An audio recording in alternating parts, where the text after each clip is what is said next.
It's always fall. Naura, what's happened with you? This building always fall. Look at that building.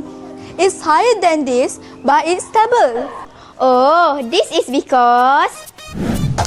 First is the base area. The bigger the base area, the more stable the structure is. Second factor is the height. As the height decreases, the stability of the structure increases. Lastly is the shape of the structure.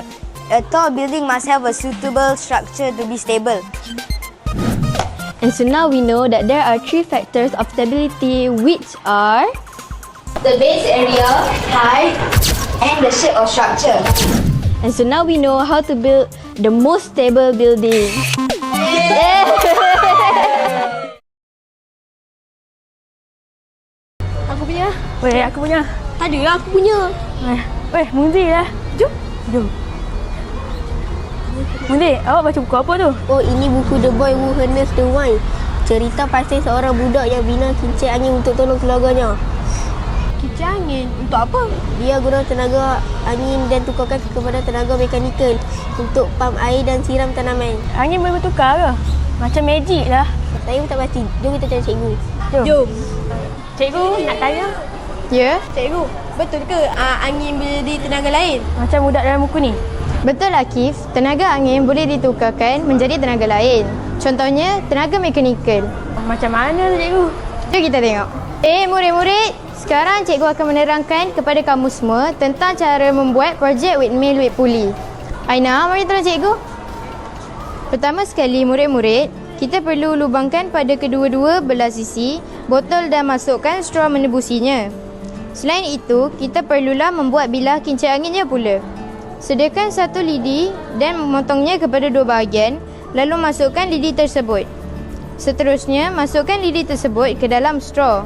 Kemudian, ikatkan tali kepada lidi untuk menjadikannya sebagai takal. Model yang siap dibina boleh diuji menggunakan kipas angin. Mari kita uji.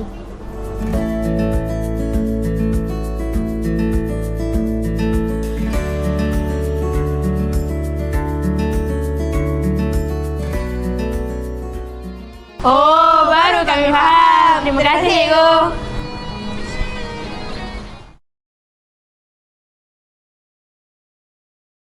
Aina, aku belikan buah ni. Wow. Irish banyak sangat ni. Kalau banyak, nanti buah cepat rosak tau. Saya rasa kita kena buat jus 20 liter lah. Selamat datang ke Jeruk Kamai Show. Saya muncul bila ada orang membasir buah. Wah, siapa betul-betul datang lah. Betul. Hari ini saya ajar pencerukan. Cara sains awetkan buah guna garam, gula dan cuka. Mari kita saksikan. Cara-cara membuat pencerukan senang saja. Yang pertama, kupas dan potong buah. Masukkan buah dalam balang. Garam menarik air daripada buah dan mikroorganisma pun sukar untuk bertumbuh. Belah makan rasa dan bantu pengawetan. Cuka jadikan bahan bereasid, melambatkan pertumbuhan mikroorganisma.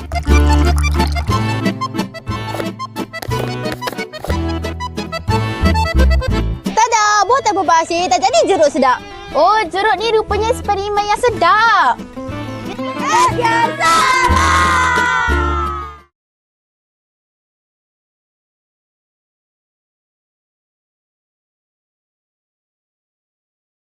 Dalam dunia yang penuh bahaya, hanya satu wira mampu menyelamatkan kita. Dia kecil dan mudah pecah. Inilah Komander Eggy. Misi penyelamatan bermula. Saya akan terjun sekarang. 3, 2, 1, terjun!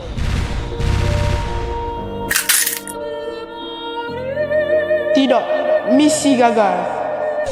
Alamak, komander dah pecah. Memanglah, dia jatuh laju sangat tadi. Macam mana nak selamatkan dia? Aha, aku ada idea. Kita perlukan payung terjun. Payung terjun menambah daya seretan. Dia juga menjadikan telur lambat jatuh dan tidak mudah pecah. Dengan teknologi saintis muda, Komander Eggy kini memiliki payung terjun super. Sistem dinaik taraf diterima. Bersedia untuk terjun semula. 3, 2, 1, terjun!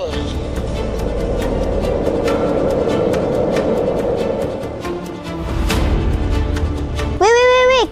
Komander. Komander selamat. Misi berjaya.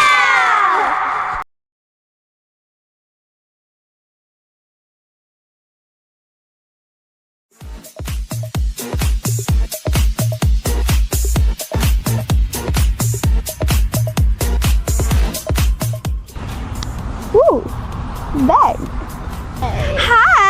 Hi.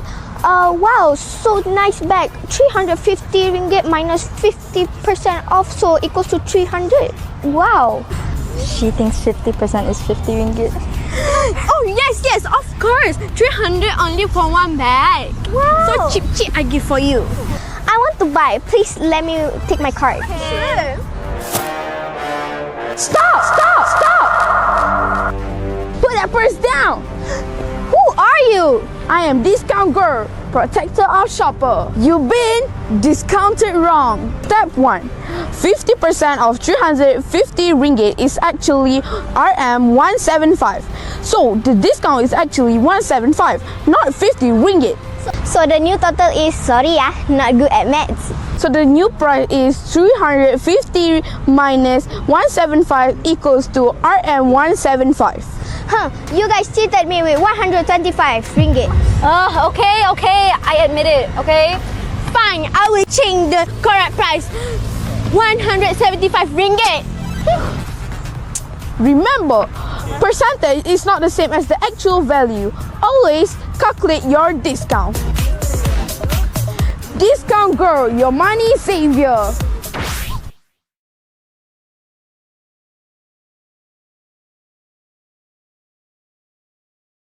Kereta balon A ready? Kereta balon B ready? 3, 2, 1, go!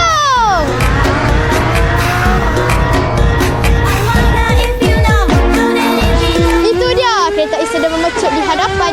Oh, tiba-tiba kereta B sedang cuba memotong. Siapakah yang akan sampai ke garisan penyelamat dulu? Dan itu dia, kereta A memenangi perlombaan ini. Yes, mantap dah menang. Alah, kereta aku kalah. Tak apa, next round aku sapu bersih. Oi, korang buat apa tu? Aku nak tengok boleh? Macam best je. Boleh je, kami tengah lomba kereta balon ni. Oh, macam mana? Angin keluar belakang, tapi kereta keluar depan. Angin keluar ikut belakang, kereta maju ke depan. Hukum Newton ketiga. Tindakan dan tindak balas. Oh, patutlah. Dia tengok siapa paling jauh. Siapa nak lawan? Saya nak lawan.